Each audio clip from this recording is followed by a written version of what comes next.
I'm going to use our 6-inch spiral on this block here. The 6-inch spiral is designed to go around a block, giving you a beautiful spiraling design. The 6-inch one will do up to a 9-inch block, and this is an 8-inch block. It will do a 6-inch, 4-inch block. I've first marked a center point just with crosshairs here. So now I'm going to bring my threads up.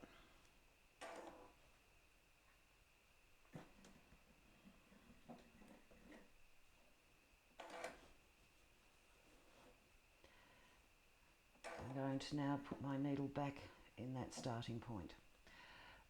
Always hold on to the tails when you start so that you don't get a bunching of fabric at the back of your work. With this ruler, we're going to stitch around the ruler to the edge of the block.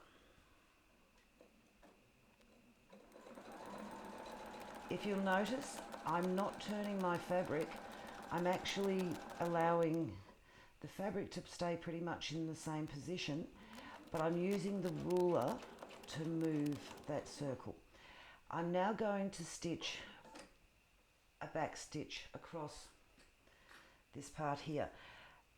If you want, you can use your straight ruler so that it helps you to stay on line and keep that stitch where you want it, which is on the stitching line from before.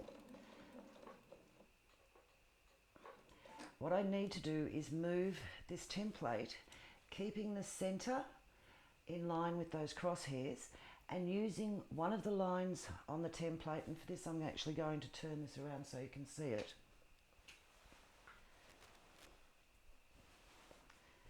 I'm going to use the lines on the template to line up with that stitching line. So I'm keeping the starting point at the right place, and I'm going to line that over the top of the line that we've already sewn. When I do this, it's telling me that I need to be here if I'm going to work on this line. So I'm just going to come back a little bit. Doesn't matter if you do backtracking more than once. We're going to come around, stitching at the edge of this ruler. Remember, move your hands and relocate your hands when you need to. And when we come back into the center, we're going to stop at the same point as what we started at. And we're right back in that same position. Stop with your needle down, and I'm going to turn that back to where we should be. The foot now locates on the hook on the template, and we're working on the second line. On this one, I actually have stable tape. Just helps me keep this template in position, and we're going to go around until we get to the edge and stop on the edge of that square. I'm now going to sew up the line there. After you've done a bit of quilting with rulers, you will actually learn that you can backtrack quite easily. With ruler work, you do not have to go quickly. You go at the pace that you are comfortable with to get the result that you want, which is nice, even stitches.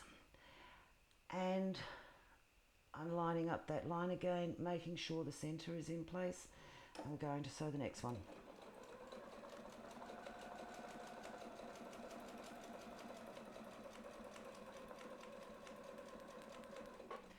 And we're going to stop back at the center.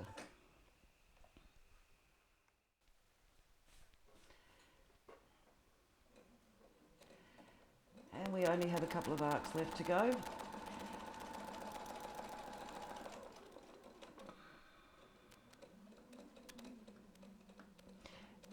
You can do this where you don't travel along the edge of a block and you have them floating, but if you're doing that, you will have to backtrack each one of these arcs.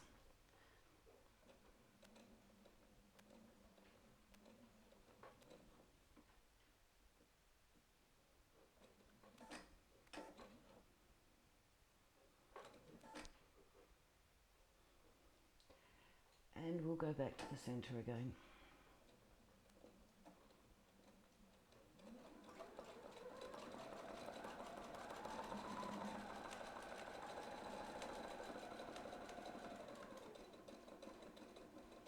Just stopping in the middle. So once we finish sewing, we're going to bring our threads up and sew the ends in. So that's our finished spiral going in that direction. If we want, we can turn the spiral upside down and work the spiral going in the opposite direction on top of this one. We have a number of different spacing measurements on that tool.